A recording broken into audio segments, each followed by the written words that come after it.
I mean, just a short introduction. What's your profession? I'm a postman. I'm from Rochester. A postman. Yes. From Rochester in Kent. I see. I've come with my That's friend. right. Now it's all right. I've read the teachings of Islam by Your Promised Messiah. Even though it's a very good book of morals and standards, it doesn't prove that it wasn't written by anybody other than a wise man, bringing me to my conclusions and belief that there isn't a God because morals and standards can be found within oneself and only requires man to seek them out. I couldn't exactly follow what you said, please. Shall I repeat it? Yes. The conclusion, what you want exactly to know, that should be I would like repeated, you to please. try and explain to me why God creates. I believe that the standards and morals can be found within oneself and doesn't have to be related to a God. And from reading the book, it was just a very good book. But I have read history books which are very similar, but not on a religious basis, just saying the same things and coming up with similar conclusions, but not on a religious basis, just on conclusions of facts. Yes. Do you understand? Yes, that's right. That I follow. So what do you want me to explain? I mean, that is correct, partly, not entirely, that morality has been discussed on non-religious basis as well, at different times in history, that we know.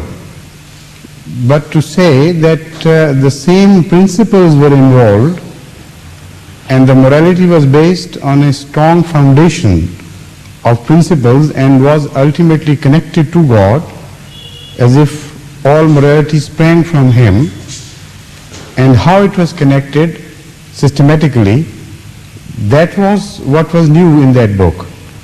That was what was not attempted as he attempted in the book The Philosophy of the Teaching of Islam. And he traced back every claim through the holy book, the Quran, to God, and referred to each verse which discussed that subject. Now the point which he was making was this, that if a book is revealed by God, words should not be put into the mouth of that book. Human mind may achieve certain truths, may reach certain truths, because wisdom in itself, if it is true wisdom, leads to God and leads to morality. So human efforts can reach certain truths, but honest and sincere and truthful people say, this is the efforts of our mind, we have reached them. But what he found was a very difficult and complicated situation. Many religions preached morality which they had either borrowed from other religions or they had reached those certain beautiful, attractive truths by themselves. And they claimed that this is our religion. Now this was the issue at hand when this conference was held. And the followers of each religion were expected not only to make a claim, but to prove it entirely from the so-called book in which they believed, so that no confusion is left. If that particular religion to which they adhere does clearly claim that this should be the moral course, then it should be traced back to the book. Otherwise, don't add things from your own and claim that this is a beautiful religion. Now this was the issue at hand when he was expected, along with many others, to opine on certain questions which were given to all the speakers belonging to various religions. And here he represented Islam and traced all his claims to the Holy Quran and through the Holy Quran to God. Now what is to be seen and judged is this, that all these truths as such, whether they have been explained by others, whether religious or irreligious people, and if they are, where? To my knowledge, as far as I know, no philosopher has discussed these aspects before him or even in his time. Even after his time, the philosophers were probing into certain things and could not find an answer, and they admitted that in so many words. I have quoted one example even before in this very session. There is one renowned writer and political and philosophical and moral thinker who was born in Russia by the turn of the century. And he was a young man when the revolution took place, but he was representing the press. Although he was also a physicist and some other qualities he had, and knowledge, branches of knowledge which he had access, but he chose to be a representative of the press and attended the conference in Belgium, the peace conference on Russian side. But later on, I'm talking of the First World War, immediately after the First World War. Later on, during the revolution, he was completely disillusioned, and he started writing on moral aspects and political aspects and the relationship and so on. And his letters were published in the Times London and also New York Times and so on. He was a man of that stature at that time.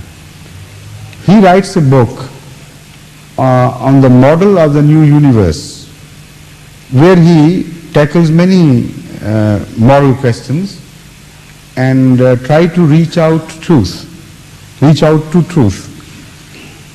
Yet many a time he raises exactly the same questions as have been raised in this book, and discusses what has already been said by various authorities on this, various religious approaches and so on and so forth, and reaches a certain point where he finds it a blind alley, can't go any further.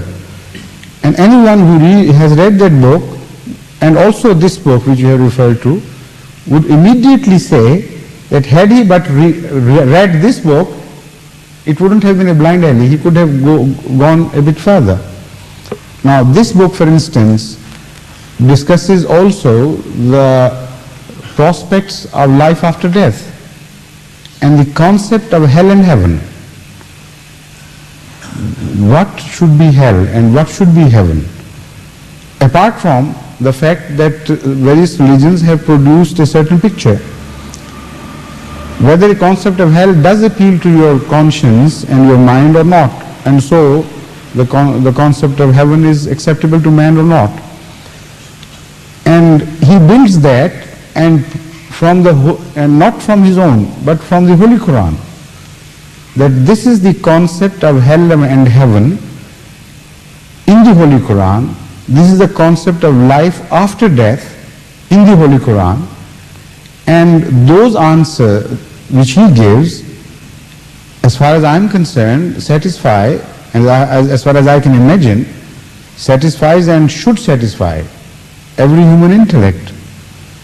If my claim is correct, then it is there that he has said something which none else has ever said before him, whether he was a religious person or an irreligious person or a non-religious person.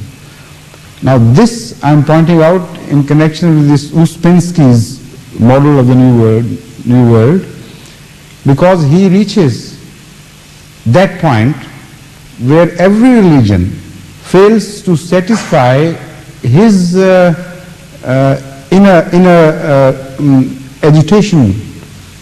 He says, I must believe in life after death, because it is within me, it is rising from within me. It's impossible for man to be created, and such a complex machinery to be created just for it to live and die and finish with it, and for the criminals to go scot-free, and for the usurpers of other rights to be liberated after death, and so on and so forth. And those who suffered here without reward, they end up, and that is the end all of everything. Now raising these questions, he says, but the religions